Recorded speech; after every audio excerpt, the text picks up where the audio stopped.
Hello, my name is Blake Simmons, and this is my Week 8 final project. This project is designed to help apply what we learned using current hardware and software options to build a PC that meets a specific purpose. We then also had to write both a Linux and Windows script. The purpose for my PC was to build a high-tier gaming PC. The PC would play games at ultra graphic settings, at high FPS, be able to stream gameplay, and to complete video editing tasks. Other components of the computer system are CPU, CPU cooler, motherboard, memory, storage, video card, case, power supply, operating system, case fans, monitors, keyboards, mouses, headphones, and speakers.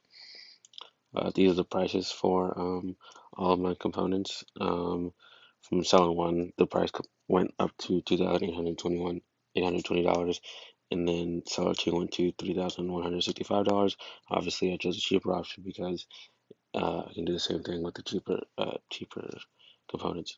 Reasoning behind parts chosen, reasoning behind the processors because even though Intel is also available, it's also very expensive, and i7 does the job fairly well.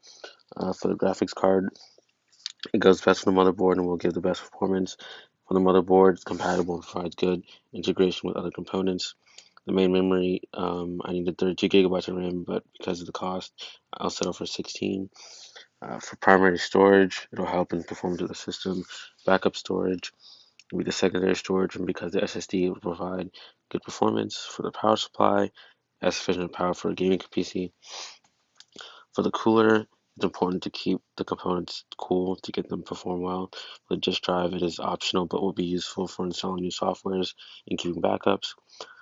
For the casing, I decided on this one because it was sufficient, it had sufficient space, ventilation, and looks cool.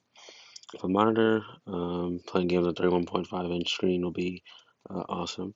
For the keyboard, backlighting, and it's a cheaper option. For the mouse, I chose a wireless mouse for the hassle-free movements and during games, and it's lag-free. For headphones, I can use it while playing games to interact with other players, and it can also be used for recording voice or to listening to music. For the operating system, I chose Windows 10 because it's the latest OS and supports a huge variety of applications. For the scripting part of the project, scripting is or script language is a programming language for a special runtime environment that automates the execution of tasks. And the task could alternatively also be executed manually. We had to create scripts for both Windows and Linux. And here are some examples for both of those. Some challenges I faced during this project were scripting because I just have always struggled with scripting all throughout um, this course. Some career skills I learned were learning what computer hardware parts are compatible with each other, making a presentation, scripting class programming skills, and conclusion is the project went over how to put together a computer and how to create scripts for said computer. This project did a good job in that because I feel like I